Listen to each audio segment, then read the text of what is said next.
இன்றைக்கி வந்து முறுக்கு ஆர்டருமே வந்திருந்ததுங்க. சரின்ட்டு 2 படி சாப்பாட்டு அரிசி ஊற வச்சுங்க. ஒரு படி அரிசிக்கு வந்துட்டு அரைப்படி கடலைங்கிற இதில் வந்துட்டு சலிச்சு எடுத்து பிணைஞ்சிட்ருக்குறேங்க. வாம்பில்லு, எள்ளு, மிளகாத்தூளுங்க, உப்பு எல்லாமே போட்டு நல்லா பிசைஞ்சு விட்டுட்டு, அதுக்கப்புறம் பார்த்திங்கன்னா வெண்ணெய் போட்டு பிணைஞ்சா நல்லா மொறு மொறுன்னு ருசியாக இருக்குங்க. எண்ணெய் வந்து அடுப்பில் காய வச்சுங்க.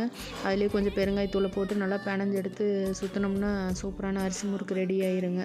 அருமையாக சுட்டு எடுத்தாச்சுங்க.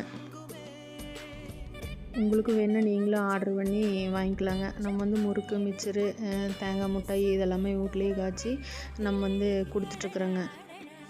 தமிழ்நாட்டில் இருக்கிற எல்லா ஊருக்குமே அனுப்பிட்டுருக்குறேங்க. உங்களுக்கு தேவைன்னா நீங்களும் ஆர்டர் பண்ணி வாங்கிக்கலாங்க. ஒரு வழியாக எல்லா முறுக்குமே சுட்டு எடுத்தாச்சுங்க. முறுக்கு பாருங்க அப்படியே பொடிச்சு எடுத்தால் சூப்பராக வருங்க. நல்லா ருசியாகவும் இருக்குங்க. நீங்கள் இதான் நம்ம சேனலில் முதல் தடவை பார்க்குற மாதிரி இருந்தால் ஒரு லைக்கை தட்டி விட்டுட்டு பாருங்கள்.